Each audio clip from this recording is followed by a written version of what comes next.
Ni mtumishi wa Mungu mchungaji Geoffrey, jina la pili nani pastor? Sanogo.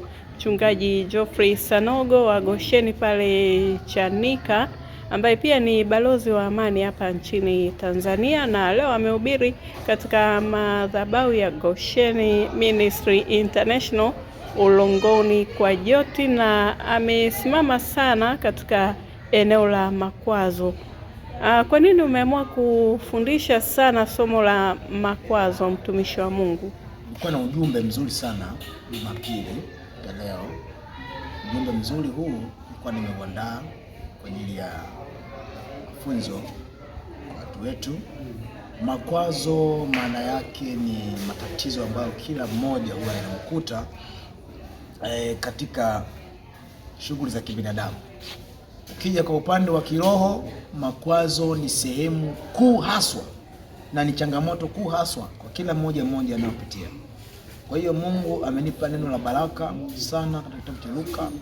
Kaniambia makwazo, chochote unachokiona hapa duniani kimesababishwa na makwazo. Na aina nyingine ya makwazo ni matatizo. Ukiona usafiri, mtu aliyegundua usafiri maana yake aliona makwazo kutembea kwa mguu. Ukiona mtu amenunua usafiri wa aina ya pikipiki, ujue amekwepa sana kutembea kwa mguu, maana yake makwazo. Kwa hiyo makwazo ni kitu ambacho kinakusababisha wewe ufike mbali. Kwa hiyo ujumbe huu Mungu amenipa kwa sababu ya kuwasaidia watu. Kwa hiyo makwazo hayana budi kuja, ila ole wake aletaye yale makwazo. Makwazo lazima yaje. Je, ni nani ambaye analeta yale makwazo? Ni mimi. Kwa yale makwazo, Yesu alikuwa anaongea na wanafunzi wake kuhusu habari ya makwazo. Tafsiri yake nini? Maana yake kuna tatizo lilitokea, ndio maana Yesu akaanza kuongelea habari ya makwazo. Kwa hiyo tunamshukuru Mungu, ibada imeenda safi na watu wamepokea miujiza na watu wameondoka na amani ya Bwana. Kwa wale ambao walikuwa wako mbali, watafuatilia katika somo hili katika YouTube TV yetu ya WEM TV, watafuaza kufuatilia. Tuna watu kutoka Kongo, tuna watu kutoka Burundi, tuna watu kutoka Kenya, tuna watu kutoka mikoa tofauti tofauti. Tuna Morogoro, tuna Mbeya, tuna Kahama, tuna Shinyanga, tuna Dar es Salaam. Naamini somo hili watalipata Facebook, watapata YouTube, watapata TikTok. Kwa hiyo tunao mitandao ya kijamii wanatufuatilia. Nini wito wako kwa yule ambaye anashindwa kuachilia? Kwa yule mtu ambaye ana makwazo moyoni bado hajaachilia, yale makwazo atamuua. Kwa hiyo na tafsiri maana yake nini? Aachilie makwazo ili aendelee kuwa na amani. Amejaribu kuachilia lakini anashindwa. Msaada ni upi sasa, mchungaji? Basi nitamwombea sala ya toba kama ameshindwa.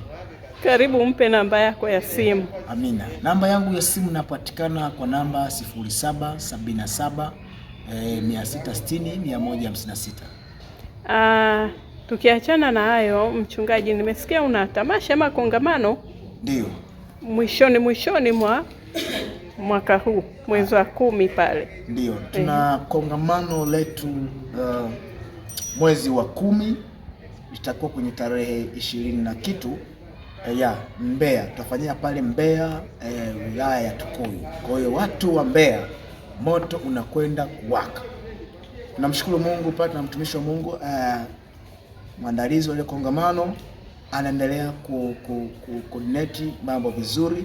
Tunaamini itakuwa kongamano kubwa sana, na vipofu wataona, viwete watatembea na viziwi watasikia kwa neno la Mungu, na wakamshinda shetani kwa damu ya mwana kondoo. Kongamano hili linakwenda kwa jina la Mavuno, lakini pia tutakuwa na sambamba na maombi ya kuliombea taifa la Tanzania. Kama balozi wa amani, nini wito wako kwa jamii? Wito wangu kwa jamii, taifa letu hili la Tanzania pia limekuwa na changamoto nyingi sana. Tumeona uhalifu mwingi, tumeona watu wanajichukulia sheria mkononi, tumeona ghasia kubwa sana, hasa na matukio haya yanaendelea nchini. Kwa hiyo wito wangu pia, watumishi wa Mungu, tuungane kwa pamoja kwa ajili ya kuombea taifa. Tuanze kuombea wananchi wetu, tuanze kuombea vyombo vya ulinzi na usalama, tuanze kuombea kila mmoja. Unajua changamoto hizi, mtu anachukua mpaka hatua sheria ya kufanya mauaji. Nimefuatilia tukio la kijana mmoja, sijamfahamu, alikuwa ni mwanafunzi wa FM amekatwa kichwa. Sasa changamoto kama hii, mtu anaamua kujichukulia sheria mkononi, anaamua kuleta madhara ya namna hiyo. Maana yake tunasema huyo mtu ni pepo limemwingia, yani maana yake ghasia. Kwa hiyo kama watumishi wa Mungu lazima tusimame kukemea vitu kama hivyo. Naomba sana vyombo vya ulinzi na usalama vitusaidie sana kuwapata hao wahalifu. Nafika hatua tunaanza kuogopa, tunajifungia ndani. Masuala ya utekaji wanachonganisha serikali na watu, inafika mpaka hatua tunachinjana sisi kwa sisi. Watanzania tumefika huko, tunauana sisi kwa sisi. Mtanzania mwenzako unamuua kwa sababu sikuwa na kichwa na miguu. Tukio hiyo nimelifuatilia mpaka nimeumia moyoni. Yaani nilikuwa naangalia katika mitandao, imenigusa. Kama mtumishi wa Mungu ni wajibu wangu kuhubiri amani, na ni wajibu wangu kuhubiri matukio kama haya yanayofanyika. Vijana wetu waharifu tunao sisi wenyewe ndani, tumewaficha. Tusaidie pia vyombo vya ulinzi na usalama kuibua hawa wahalifu. Hawatoki mbali, wahalifu tunao. Nimsikia kamanda Jumanne Mlilo kamata vijana, nafikiri watuhumiwa 4. Nimeshangaa mpaka kuna mtumia mpaka mgeni ni wa kike. Itimizi maana yake haya mambo wahalifu tunao. Na kwa nini tufike kwa Tanzania? Maana yake shetani yupo kazini. Tuombee sana taifa letu, na tuombee sana viongozi wetu, wanafanya kazi